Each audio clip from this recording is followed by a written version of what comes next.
Hello, everybody. Let's see who I have here. Okay, everybody's joining. It's 5:01. We're going to get started at 5:05. I'm going to go over some housekeeping items as we wait for everybody to slowly trickle into the class because, people are late.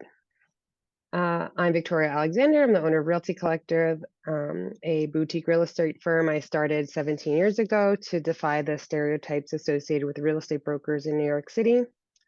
I'm a matchmaker, therapist, coach, and whatever it takes to help you get your Brooklyn home. The housekeeping items I'm going to go over are you can ask any questions you want in the chat on the bottom. It is here. Farah is going to write something in the chat now so you see where it is when it pops up. We'll probably hold questions till the end because it's just, unless your question's relevant to the actual point we're at the presentation, that we'll just hold it to the end so that you can jump on in. We'll be sharing relevant links during the presentation in the chat, so look for those as well because this is a 45-minute presentation to go over the process, but we cannot fit all of the information into that time frame. It's just too dense. There's too much information to go over, and that's why we have resources and pop outs after this, and we provide a library of resources. If you work with us, you'll get a copy of this presentation emailed to you after this. That will be on YouTube. You can share it with anybody you want. You'll also get our ebook that is over 100 pages because, like I said, even though this class is 45 minutes, there's no way we can fit all of the information in. You can go ahead and share that with anybody else that you want to as well. And we do this class monthly. So if there's anybody else that you think would benefit from this, please have them sign up for the next one. You can contact us after the class with any questions that you want to talk about personally that might not be appropriate to talk about in a group setting, but we're going to take everybody's mute off at the end so that we can all talk freely. And last thing is that we do a women-owned Brooklyn business blog. So if you are a female-owned business owner, a female business owner, or know of one that should be highlighted in our blog, we have great SEO. So it's always nice to boost up other small businesses, and we do that, give a platform to women-owned businesses. So please share the information or have them get in touch with us directly to be featured on our blog and in our newsletter. We have over 30,000 people because of the 18 years I've been doing this on our email list as well. So is it 5:05?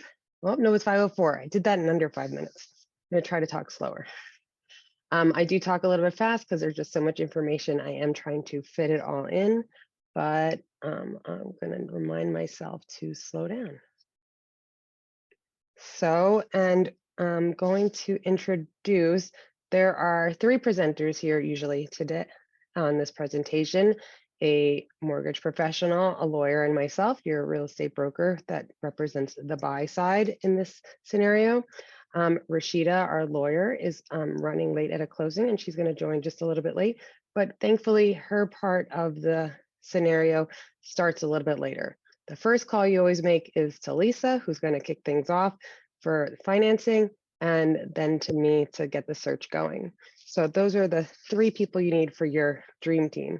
So we've been working together for a really long time. Rashida was actually my lawyer when I purchased my home. And Lisa's been working on this team now for a couple years. We're really focused on helping first-time home buyers. And I think it's just a really strong team, important for people to have accountability to each other so that we know when we're working a deal that we can call each other up and really drive the deals forward, because lawyers and mortgage professionals can really kill deals if they're not finessed in the right way. So Lisa, do you want to introduce yourself? Yeah, I'd love to. So yeah, my name's Lisa Yanchi. I am a loan officer at Cross Country Mortgage. My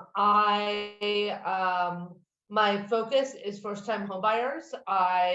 My focus is also New York City. I do mortgages all across the country, but New York City is my focus. Condos, co-ops, investment properties, sort of you name it, I can do it. I really love working with first-time home buyers. I think it's really exciting to help someone get equity in a home and make that step. what I tell all my clients is you're gonna have tons of questions, and you should, because it's the biggest debt you're taking on.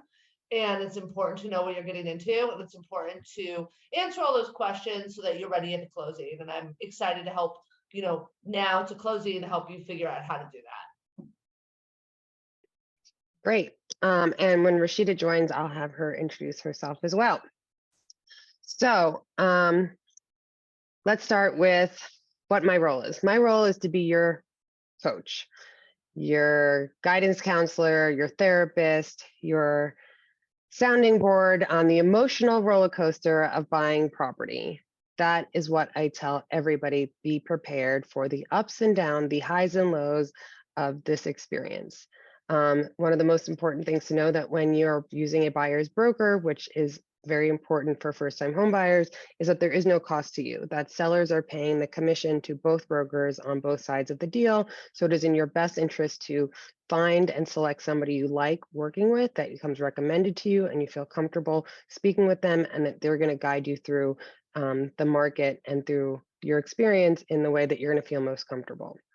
I've owned my company now 18 years. And literally my job is to guide you through this process based on the advice and experience that I've learned over that almost 2 decades of experience. It's interesting to say out loud now that we're closing in on the anniversary.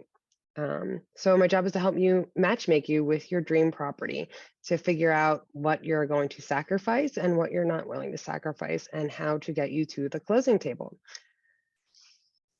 So these are the 3 people you need: a buyer's agent, an attorney, and a mortgage professional.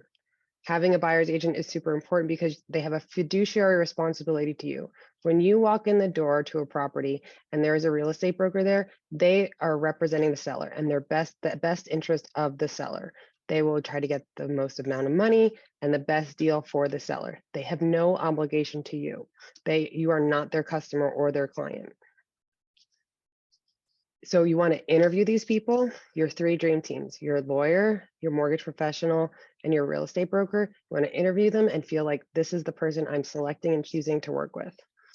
And our job is to guide you through this process. So you want to feel like they can answer your questions and they're knowledgeable and they have a lot of experience. Please do not pick somebody who's like, I just got my real estate license 2 years ago in the middle of the pandemic. You want someone that is a seasoned agent that can guide you through the process. And personality type is important. Does this person talk to you in a way that you understand and can compress the information into a way that you digest the information the way that they speak it to you?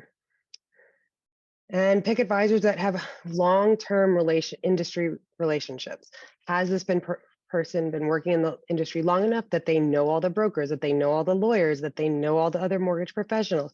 It's so great when I put Rashida and Lisa on a deal and the other lawyers and on the other side say, great to do another deal with you, because they recognize that, we're all working together all the time and they love doing deals with us. So it's nice to have that. And the other brokers that see when I put in an offer, oh, Victoria, it's you. I know how you work. We've closed deals together. I want to work with you. If you can get your client up to this number, we have a deal. That's the advantage of having somebody that's been in the industry a long time. So don't discount yourself from that part of the process, because that's an important aspect of it. I know your best friend got their real estate license and you want to work with them, but really this, you shouldn't be using that to base these big financial decisions on. So why buy now? First slide. Rents are too damn high. We can all agree, I'm still sure on that. They have not calmed down. You get to have your own design. You have a long-term investment in building equity for yourself. Even with interest rates going up, prices have evened out a little bit. There's less competition in the market, and you are just married to the property. You are not married to an interest rate. You can always refinance. And Lisa's going to tell us about some really interesting products right now and interesting strategies to overcome the high interest rates. And if you are looking, so we have a calculator. I think that's on the next slide, the rent versus buy matrix. that will help you figure out if you're planning to stay in New York more than 5 years. Oh, there's Rashida.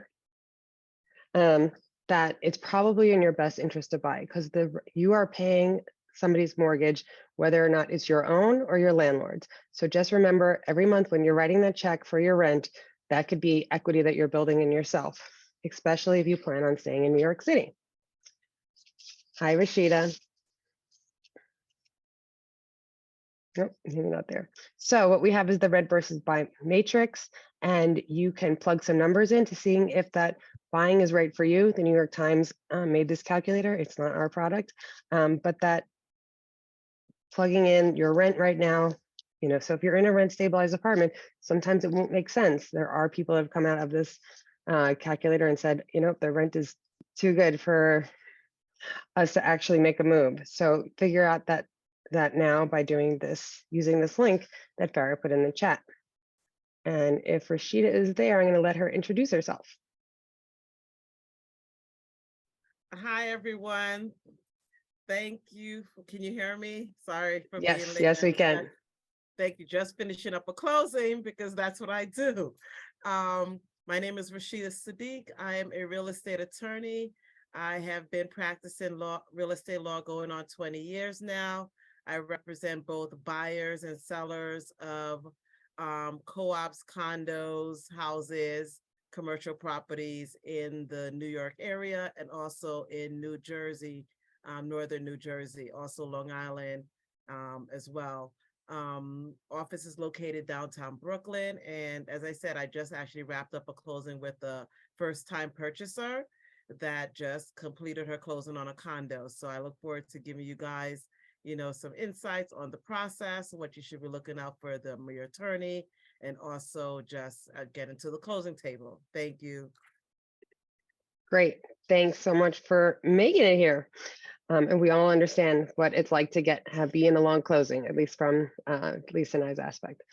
So now that Rashida's here, you can go on to the next slide, which is assembling your dream team. So the 3 people you must have for this transaction are a real estate attorney, a mortgage professional, and a real estate broker. And these are the 3 people that you need to vet and create a team of and introduce them all and make sure they're all going to work together well. And that I cannot stress that enough. The other people that you possibly could need is a contractor, an architect. You'll definitely probably need an inspector to come make sure you're buying a sound piece of property. And I mentioned this later on, but these people should not be your uncle because he is a lawyer that does not practice real estate law because he's going to give you a discount. You could probably lose money or make mistakes by hiring people that are not the professionals and experts that you need them to be. So make sure that you are picking people based on credentials and not because, Uncle Joe's going to give you a deal. That $500 discount on the lawyer fee at the end of the day is not worth it. This is a stressful process and you want to do everything to remove the barriers to stress that you possibly can and make this a seamless process as possible. And that's what we hope to do. And that's why we have streamlined and systematized everything so you feel supported at every step of the way. So now that you have your dream team, the first place you start is not on StreetEasy. The first place you start is by calling and getting your pre-approval done, calling your mortgage professional and understanding your purchasing power. Do not go to open houses. Yes, it's lovely to go on Zillow and look at real estate, what I call real estate porn, and watch HGTV. But really, do not go to open houses and start tempting yourself until you really understand what your purchasing power is. So your first phone call is getting your finances in order and talking to Lisa. Lisa, do you want to take it away? Yeah, totally. So it is very important to talk to a mortgage professional before you start looking at things. And I will say, I'm a mortgage professional and I did exactly what Victoria told you not to do before I started looking at places and was like, oh, this is awesome. And the reason you don't want to do that first is because it's not fun to look at things that are over your purchase price because you're just looking at things you can't really afford. And second of all, you really need to have a pre-approval even to see a place. So it's really important to talk to a mortgage professional because we are going to talk to you about what a pre-approval looks like. It's a very actually personal process. So I'm going to ask you a lot of questions. What is your down payment? What's your employment history? What's your plan? Is this something you're holding you like a first time home that you think you're going to be in for 5 years or so? Or is this something you think you're going to be in for a really long time? All of these questions are to help me find the best product for you.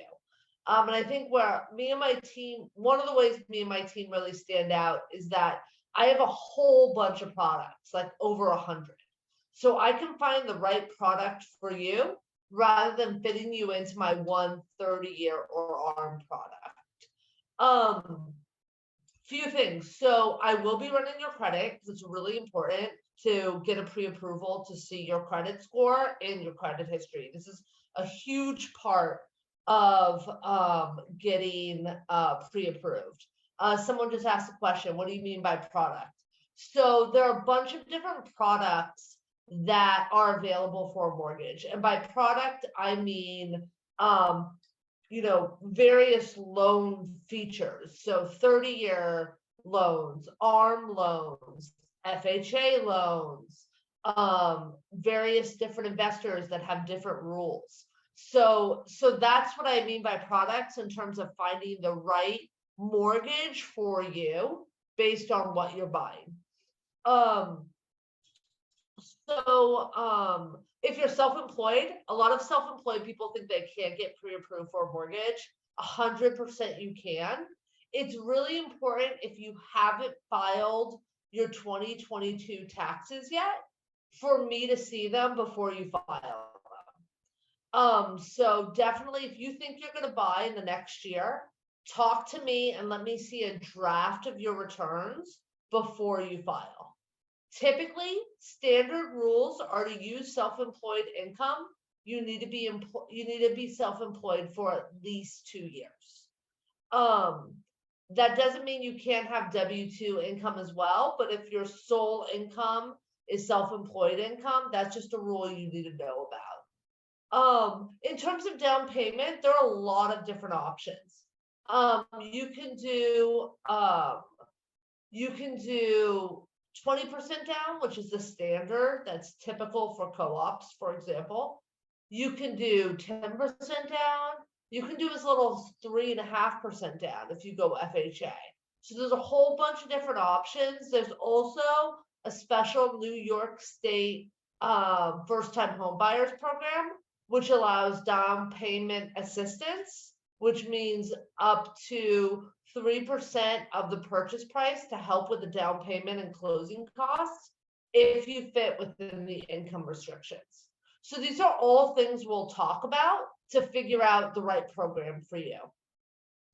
After I get you that pre-approval, it's really a working draft. So as you start to see things with Victoria, we can fine tune that pre-approval to what actually you will buy. But it gives you a good gauge as you start looking as to what's going to be possible for your pre-approval. I'm loving all these great questions we're having in the chat about the specific products. The other things I want to add about the products offered is, you want a mortgage company that actually understands the New York City market. You cannot be using like Quicken or Rocket. That just will not fly if you're going to buy a co-op. They just do not understand the co-op market, the co-op turn times, the co-op application process. So making sure it's a local New York City mortgage professional that understands the market here and the intricacies of the process for the New York City market. It just is not like anywhere else in the country. So these national app companies are just not relevant here. Just like I say, don't hire your lawyer, don't hire some tech company to facilitate this process for you, because especially with co-ops and the co-op application process, there's a lot of finessing that needs to happen from all sides of the deal. Was there anything else you wanted to add? Actually, Victoria, let me just talk a little bit about rate for a minute, because I forgot to mention that. That's obviously important. So we are in an increasing rate environment from a year or two ago. But things are starting to stabilize, which is good. And what I'm telling all of my clients right now is the rate you have right now is not the rate you're going to have for 30 years.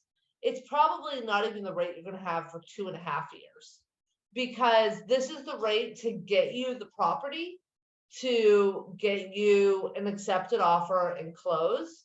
And once the recession hits and rates sort of more stabilize, you'll probably refinance. So that's sort of how you sort of have to think about the rate environment right now. The flip side of that, and Victoria can confirm this as well, is that half of my clients right now who have accepted offers have been looking for 2 or 3 years.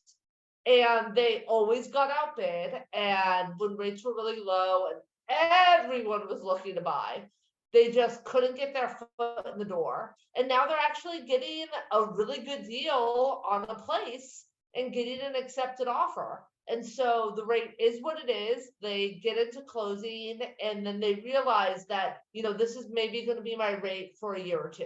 And then I'm going to refinance, which is sort of, in this environment, how you have to look at it. Yeah, I think that people need to think of the flip side, and they don't see the advantages of being in a high rate environment right now. It does mean that other people are not in the market, that you're not competing against a lot of other buyers. Even though some people got really great rates, they also overpaid for a lot of properties at the time during the last 2 years when things were going a little bit crazy and there wasn't enough inventory to go around to match the demand. And so just really thinking about, the price difference between those two things, and at the end of the day, they'll probably equal out. So know that you're going to be married to the property and not to the rate, and that you will be able to refinance in a year or two, and then just factoring in the cost of the refi into your purchase price, and just how long you're going to hold. Like, I really thought I would be out of my house at the 5-year timeline. I've been in my house now 13 years, so and I don't plan on going anywhere. And it's also really hard, as a self-employed person, it's also hard to, prove that you can afford what I would be upgrading to. But that's what I always tell people, though, is it's so important to get into the market and buy your first place so that you have the potential to upgrade, because the longer you stay out of the market, you're just keeping yourself away from the future place that you need for the life you're trying to create. So if you need a 2 or 3 bedroom in 5 years, buy a 1 or 2 bedroom now so that you can upgrade in 5 years to that 2 or 3 bedroom to have the extra space. But if you are constantly chasing the 3 bedroom now, you might never get into it. And then the market's just you just keep chasing the market. So you're ready to buy a home. Next slide. You're going to figure out your buying strategy. And here are some questions you need to ask yourself to start your search. How long are you going to live here? Or are you going to start a family here? Does school district matter to you now? Will it matter to you in 5 years? Will it matter to you in 10 years? Does your commute matter now, or will it ever in the future? Do you want to have quality of life things like being near a park, being in Brownstone, Brooklyn, being in new construction with amenities? What are important to you for your quality of life? So really, the timeline is the first thing that I assess with people. I've worked with people for over 5 years. It just takes sometimes that long to either find the property, for people to get their down payment and their closing costs together. A lot of things can happen in life that just, keep you from getting there. But we are committed to working together to create strategies, working with financial planners to help you create a plan so that you can eventually become a homeowner.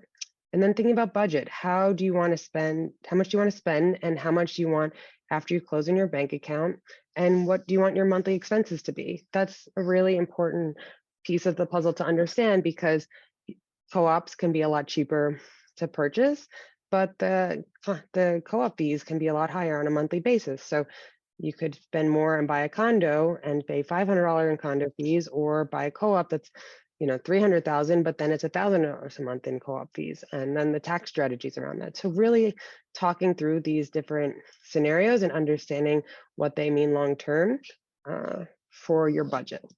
And like I said, then going over some family and lifestyle choices. So understanding, I think I go over this in the next slide, though. So understanding the type of home. If you want to be in new construction, what neighborhoods have new construction? Downtown Brooklyn, Williamsburg, Greenpoint. Sorry, Sarah, Farah, next slide. And then thinking about if you want to be in a co-op, Brooklyn Heights, Prospect Heights, some parts of Park Slope. So understanding, if you wanted to be in a doorman building, where are you going to get that? Brooklyn Heights. If you wanted to be in a building that had a gym in the building and a roof deck and a pool, that's going to be more new construction. So you're limited to the neighborhoods that have the typology of architecture and amenities that conform to it. So you're not going to get a pool most likely in Cobble Hill and Carroll Gardens because it's a brownstone neighborhood, and you're going to have a hard time finding there's going to be limited co-op and condos available in that neighborhood. But there will be 1 to 4 family houses. Then the other things is I always tell people to make their list of 5 deal breakers and realize you can only have 2 or 3 of those deal breakers, because this is still New York City, and it wouldn't be New York City real estate if you didn't have to make sacrifices. You won't get everything right off the bat, but like I said, getting your foot in the door is an important first step into making sure that you're able to upgrade and move with the market instead of constantly chasing the market.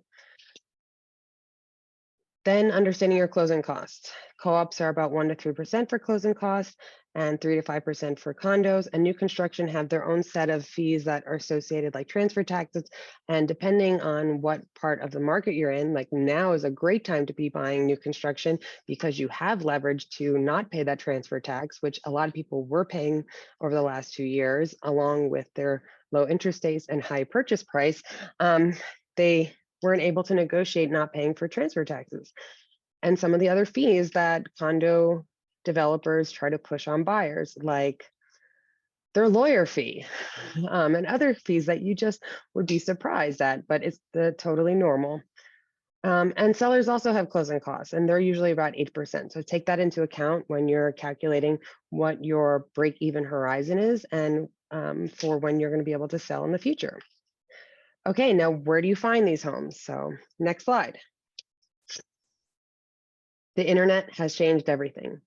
People used to go on Craigslist, go to all the small mom and pop brokers because every single one had different listings. You could not correlate everything to one place, but now you can generally go to a couple websites and all of the listings are there.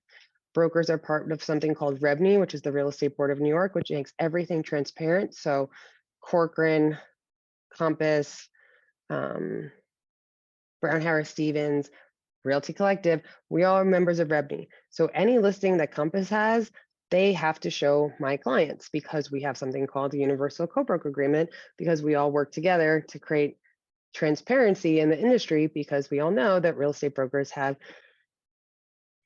bait and switched and hoarded listings all in the past and had pocket listings. And this has been a way to overcome those challenges that have, and some brokers that are like in the middle of nowhere, like Canarsie and Queens, are still not part of REBNY. So if you're looking in a neighborhood that is still living in 1990, there's some strategies to get around that too. And I can talk to you about how I would work with you on that, and or if this were not the right broker to help you look in East Bumble to work with to overcome some of those problems.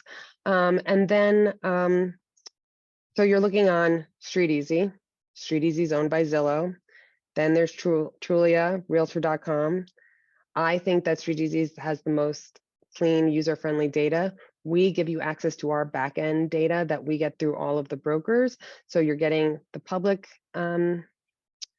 information as well as our information that only agents had access to when you correlate a search through our platform.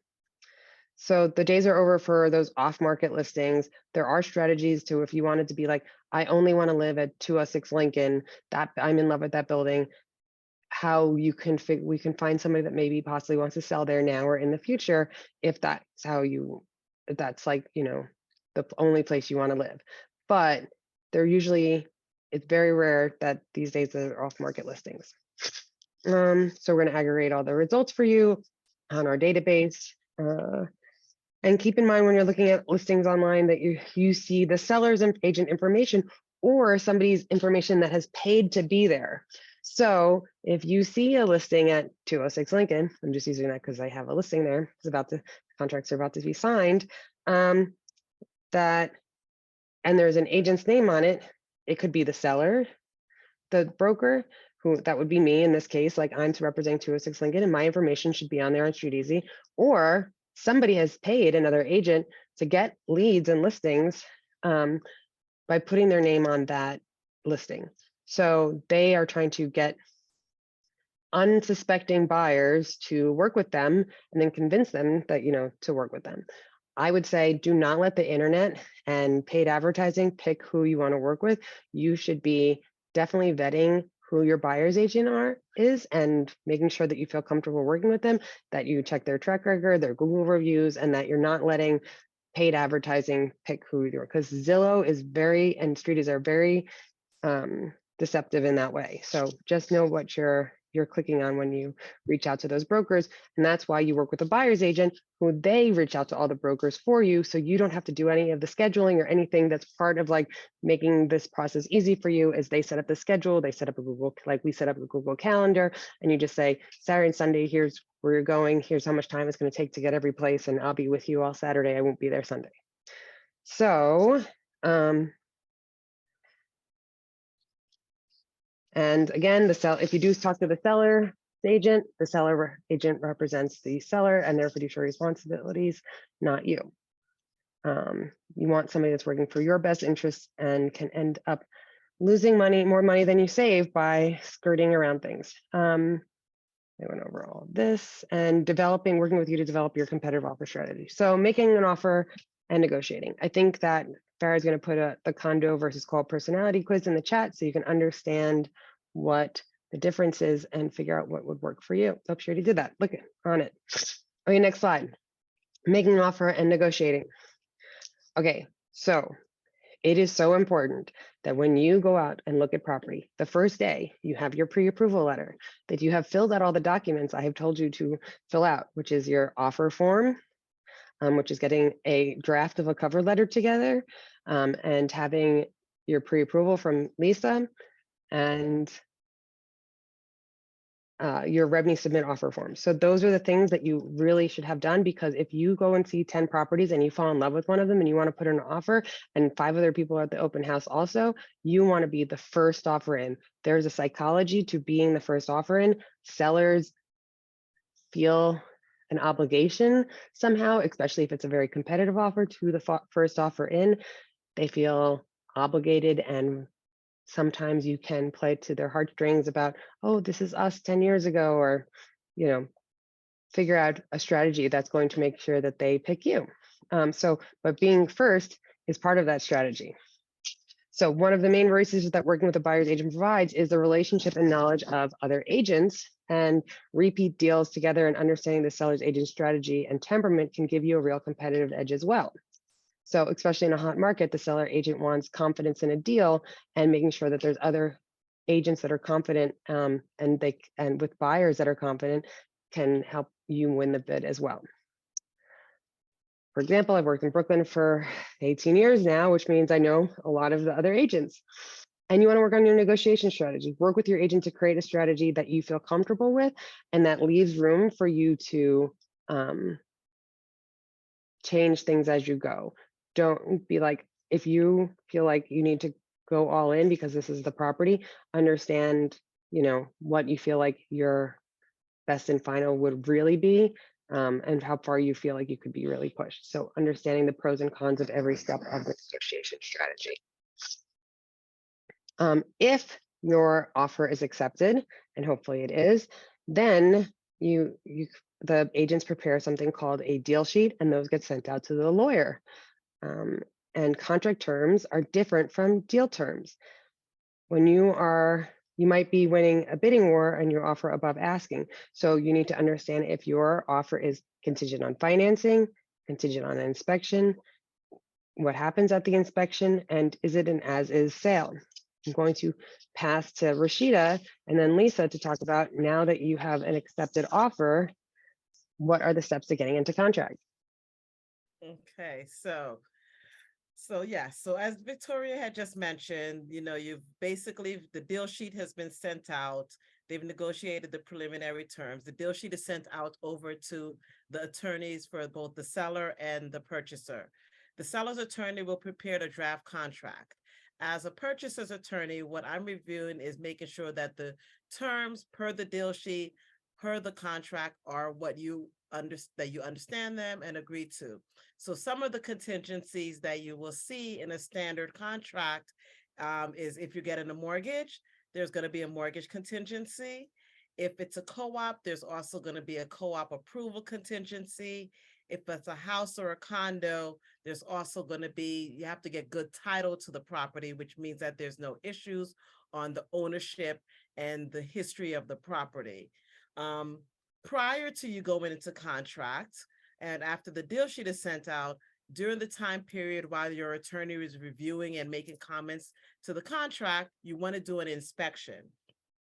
In New York, the inspection is done prior to you signing the contract, because the contract actually has a provision that states that you're accepting the property in the as-is condition, that you either done your inspection or you waived your inspection. I'm going to take a little bit of a minute on this inspection and as-is, because the reason I was a little bit late was because this came up in this closing. It was a condo. And in the beginning, I did advise my clients several times to do that inspection prior to signing the contract. I even had an email that I had to send to her stating that she was going against my advice on not doing an inspection, because the realtor was saying there's multiple bidders and, you have to get into contract, etc. And lo and behold, she does her walkthrough and sinks cracked, the doors are off hinges, all of these things that would have came up on the inspection if she had done that in the beginning. Now, the contract does have that the appliances have to be in working order and the property free of leaks. Those were fine. But these things like outlets that were a little, reverse polarity, the hinges were off, the sink was cracked, there was cabinets off kilter, all of these things, that falls under the as-is condition. As attorney, my hands are tied because, once again, she signed the contract against my advice on not doing the inspection.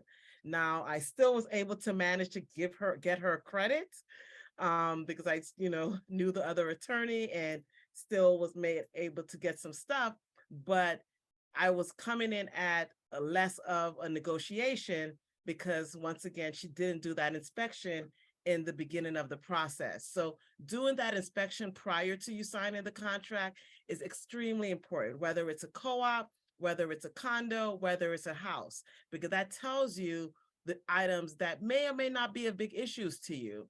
That sink crack may have not been an issue to her in the beginning, but now when she did her walkthrough and saw that it was there, it's, something that she didn't realize when she saw it just for maybe 15 to 20 minutes when she fell in love with the property. So that's one of the things in New York. You have to do that inspection, or you're waiving that inspection and understand that you're buying the property in the as-is condition. The mortgage contingency is one of the other things that are in your contract of sale. Part of that mortgage contingency is that the lender has to do an appraisal of the property. There was at one point that appraisals were being negotiated out. But if that is something that happens in your transaction, you definitely want to have a conversation with your attorney, with your agent, with your mortgage lender to understand what that means, because that means that if it doesn't appraise for the property, you still will have to go forward with it. So you have to make sure you have the additional funds. But your standard contract, appraisal contingency, time period, which means you have a time period to get your mortgage. Also, once again, you have to have good title to the property. There's no issues with the mortgages, judgments, liens, anything that affect the ownership have to be resolved prior to your closing. And those are standard time contract provisions. Closing time periods are in there as well. Standard time period to get your mortgage is 30 to 45 days. Once we get into contract, you'll work with your loan officer to make sure that everything is gotten within that time period. And your closing time period is on or about 60 days for you get to the closing date. And both of them are happening simultaneously. One thing about prior to you signing, if you do that inspection and something's come up, you can always go back and renegotiate either a credit, a reduction in the price, or for those items to be gotten done prior to you close, which will now be terms that are incorporated into the contract of sale. So even though your offer is accepted, until it's finally signed by both parties, you're not in contract. So you still can negotiate some of the things if something comes up in that inspection report prior to you signing. But if you don't do the inspection, there goes your negotiation after you sign it to contract. Next slide, I believe, is. Yeah, and I think that Lisa just needs to touch on like what the financial piece of getting into contract and Yeah. then what happens here. Sure. So I'll do from contract through underwriting because that's the next step. So, so Rashida has reviewed your terms. She has, gotten you a contract, and this is not a surprise to me because we have been in conversation the whole time so that I'm ready to go as soon as contracts come in. Once contracts come in, we have a live deal. So this is when having a team that works together is really, really important, because part of Rashida's job when she's doing the due diligence to get you into contract is to, for example, if you're buying a co-op, go over the co-op rules and bylaws and various board meeting minutes. She will call me if there might be an issue that comes up, which just gives me more of a heads up of the full picture of what's going on with this loan, which basically at the end of the day just helps you, because it helps me make sure that we are good to go for the product we talked about based on the condo or co-op. So you have fully executed contracts. Now we have what's called a live deal, which means we are ordering the appraisal. I think we can go to the next slide, guys. We are ordering the appraisal. We are getting you ready for underwriting. Really, really important that I didn't mention earlier. When I give you your pre-approval, that is based on the financial picture that you have given me at the time. So between pre-approval and contracts, not a good time to get a new car loan, start a new job, get a new credit card. These are all things you need to talk to a loan professional about before you do it, because that could affect your buying power once you are at this point, once you're in fully executed contracts. You're going to give me updated docs, and we are going to get you to my awesome team who's going to get you through underwriting as quickly as possible. This is one of the places where I think me and my team really, really shine, because you give me so much stuff up front that we are ready to go when contracts come in. So we get you through underwriting really, really quickly, like within 2 to 5 days, which is sort of unheard of. That's really important, because the faster that you get through underwriting, the faster you get what's called a commitment letter. If you are buying a co-op will not schedule their board interview with you until you have a commitment letter. So the faster you get that, the faster you get in front of a board for a co-op interview. Why is that important? Because some co-ops say, come in next week. Some co-ops say, you know what, our first appointment is 2 months from now. So you are at the behest of the co-op for the co-op interview. So the faster you get that commitment letter, the faster you can sort of proceed in getting the co-op interview. If you're not buying a co-op, having the commitment letter sooner rather than later is still super important, because it basically lets you know that the co-op is, or that the deal is good, that the mortgage underwriter has put their stamp on it with a few conditions, usually homeowners insurance and a few little things. And then you're ready to get closed. Like Rashida mentioned, in your contract, you have a commitment date. So you have to get that commitment letter before the commitment date specified in that contract in order to secure your deposit. So these are all sort of really important things where having a team that moves sort of efficiently and effectively is like super important to the process for you. Once we have that commitment letter, there'll be a few conditions. Like I mentioned, maybe insurance, maybe an updated pay stub, a few little things that you have to get done. And then once you have that, we will get you the commitment letter so you can do the board interview that Victoria will talk about in a minute, and then we'll get you to clear close.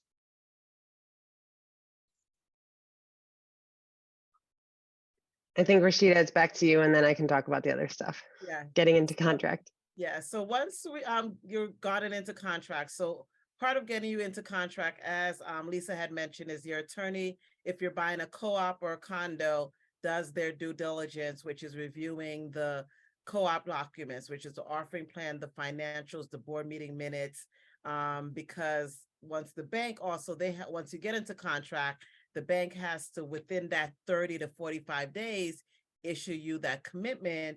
And a lot of the documents that your attorneys get in during that due diligence are the same documents that the bank will need in order to approve the co-op or the condo. Once you're in contract, the next step is that mortgage contingency clause portion. And also for your attorney to order what we call as a title search on the property, if it's a condo or a house, or a lien search if it's a co-op. And this search is to make sure that there's no issues regarding the property, that the seller is the correct owner, that there's no issues with the history of the property, that if there's any mortgages or any judgments or anything that affect the property, they have to get paid off at closing. So all of that comes up in the title search. They also search your name as a purchaser to make sure that you don't have any judgments or liens or things that come up on against you, because that now attaches to the property. I had a client recently that had a tax lien that had to have been paid off. I had a client that had a ticket for jumping the turnstile that came up as a judgment that had to get paid, because all of these are judgments now come up against your name and they attach to the property. So your lender and the title company want to make sure that nothing affects the chain and the ownership of the property. So this is what your attorney is doing while you're in contract, getting that title search ordered from the title company, reviewing it, clearing up any issues with the seller side. For a co-op, sorry, for a condo and a house, the title search can take maybe between 2 weeks. And once you, depending on the issues that come up, they can be resolved pretty quickly, or sometimes they can delay the closing depending on what has to be taken care of. If it's a co-op, the lien search typically takes about 24 to 48 hours. And then once again, your attorney will review it.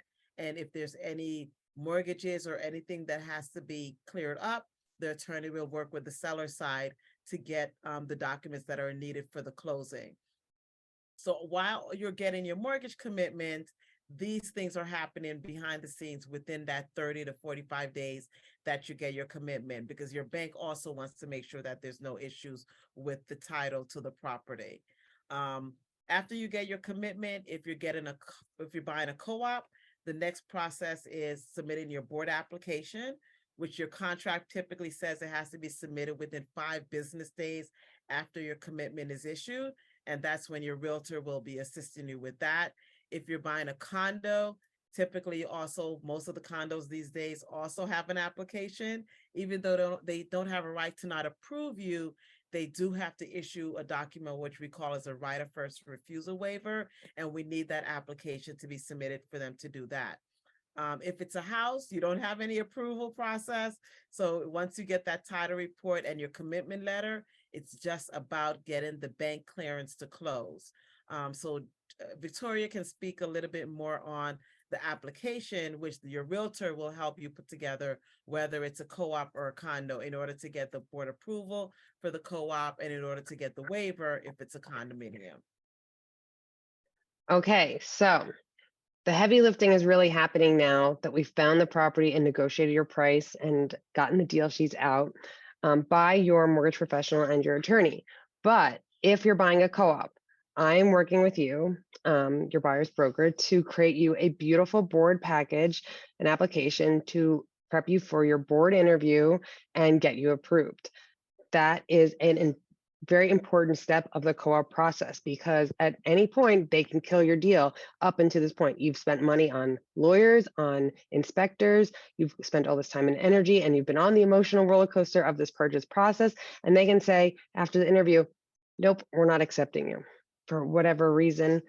There's some rules possibly coming out that they might have to say why, but at this point they can not tell you.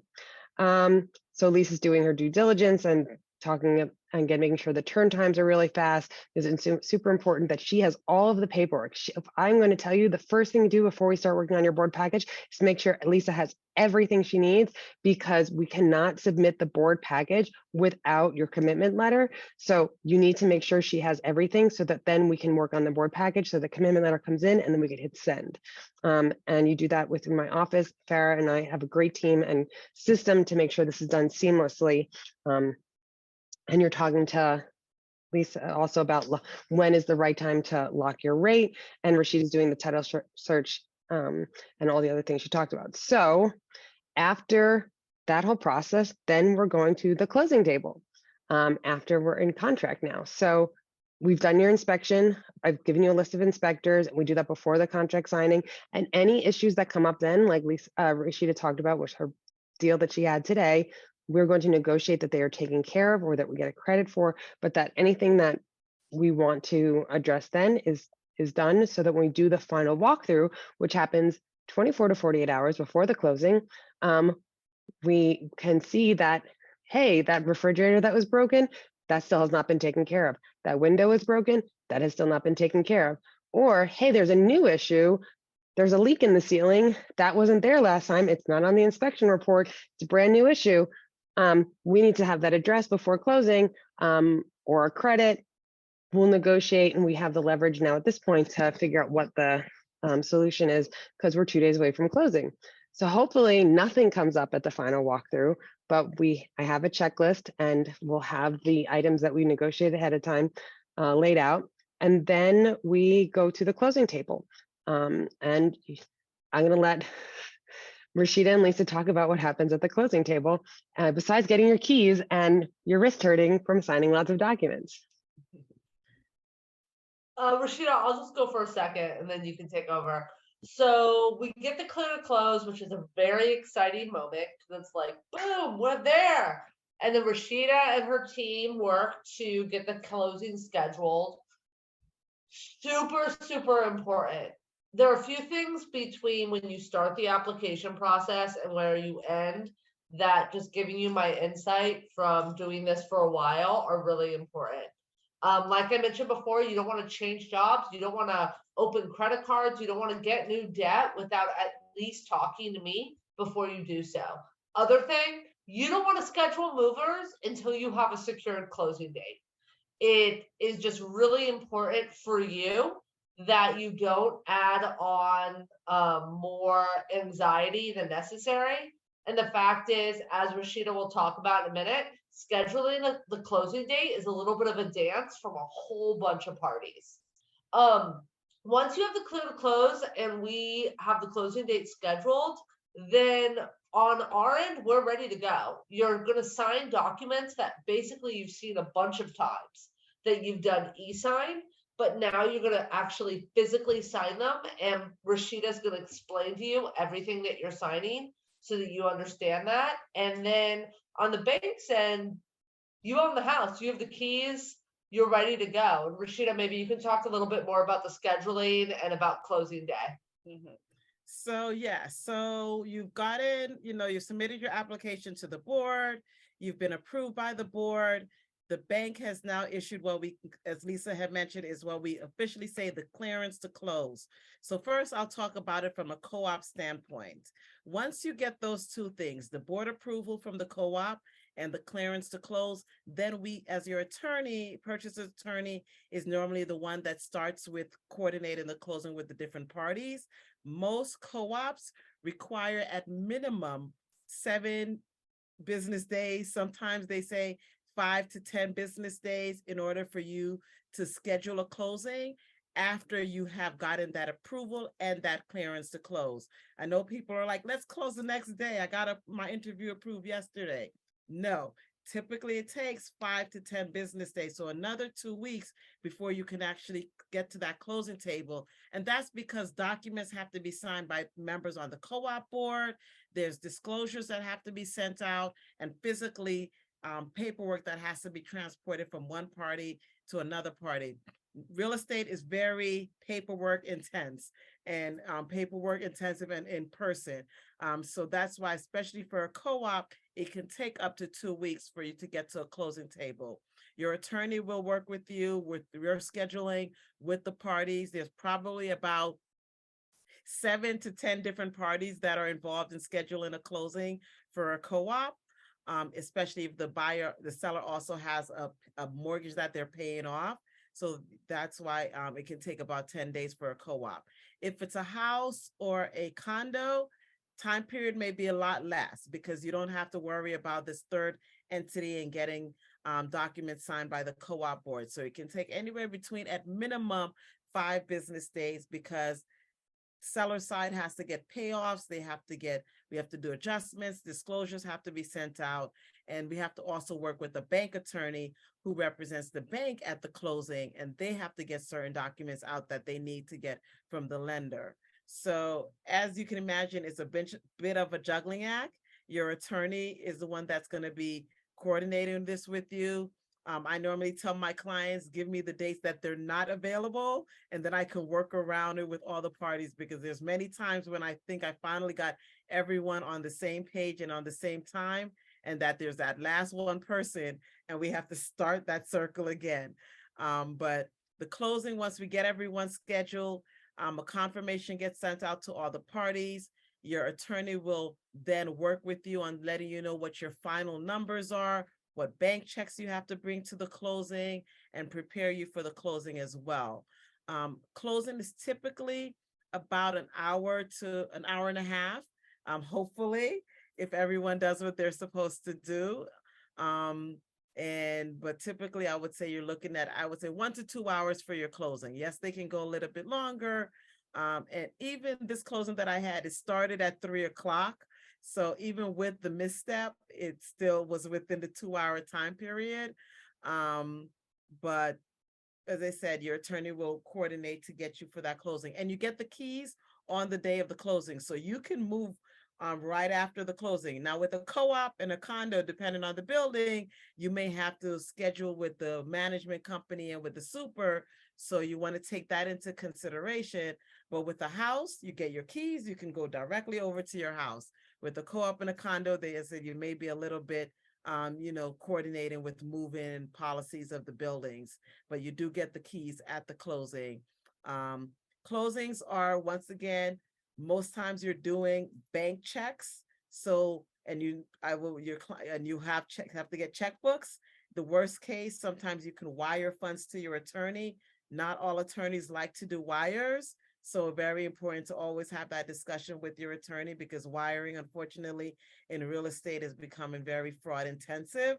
So it's becoming very, unless it's absolutely necessary on the sellers, on the buyer's end, they really want to have you to get bank checks or something like that. But yeah, once you get the keys, you are closed within that 1 to 2 hour time period. And that 60-day process that you started a while ago went pretty quickly. If it was a co-op, maybe 60 to 90 days, but you've now become the owner of your co-op, condo, or house. Congratulations. So yes, congratulations. So it's a long journey. And we actually took up an hour going over everything. I'm sorry if I talk too much. There's just so much information, like I said. So we're going to open things up for questions. I'm going to go over quickly some of the resources that, like I said in the beginning, that we're going to share with you, which is a copy of this recording, a copy of our homebuyer handbook, which is over 100 pages long. If you decide to work with us, then you get access to Basecamp, which is a library of resources that at each step of the way we've curated relevant information so that you feel supported and educated throughout the process. You have access to RealtyMX, which is our backend search database that I talked about. You can schedule a call with us. And at the end of this presentation, you can, now that we're at the end of the presentation, we're gonna open it up for questions, and you guys can put your questions in the chat or just take yourself off mute. And if you prefer to talk privately, you can schedule anything with us directly. We're going to send out our contact information.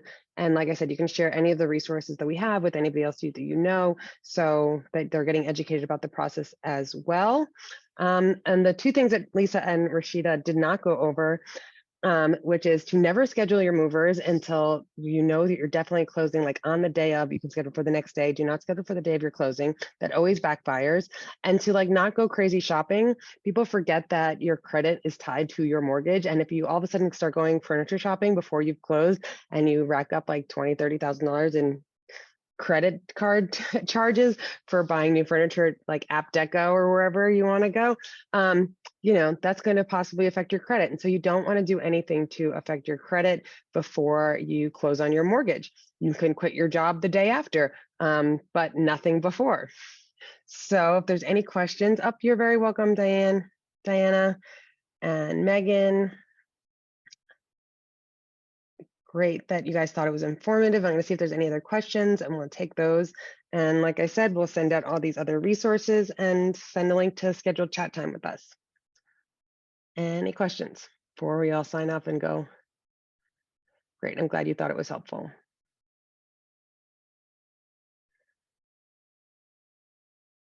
Maybe no questions. Are there some reasons that are better to buy New York City than others, spring versus winter, for example? So that's a question for me. It depends on a lot of the other things happening in the market.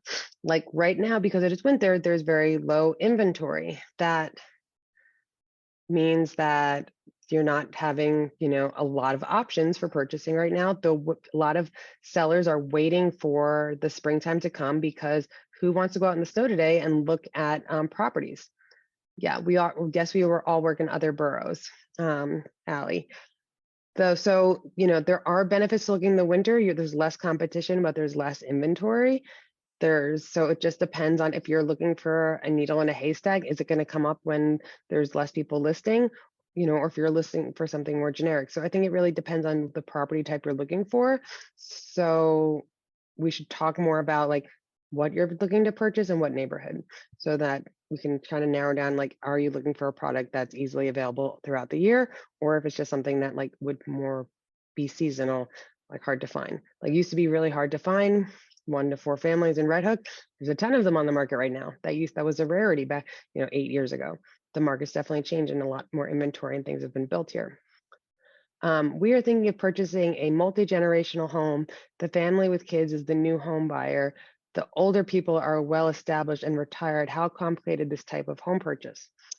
It's pretty complicated just because you're relying on the income of the younger people who are working. Lisa, you can talk about this. And because retired people's income is usually not, counted, correct? Well, it sort of depends.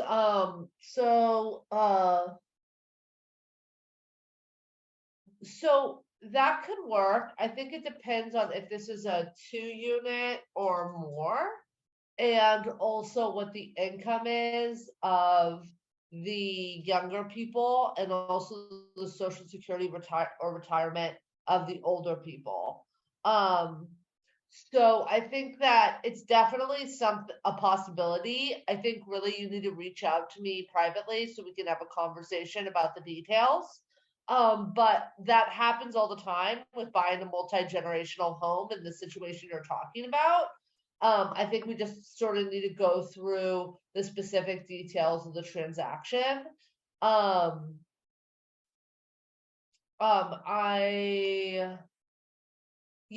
think that's would be the next step for you to reach out to me, Karen, individually on my contact information, and us to go through the information together.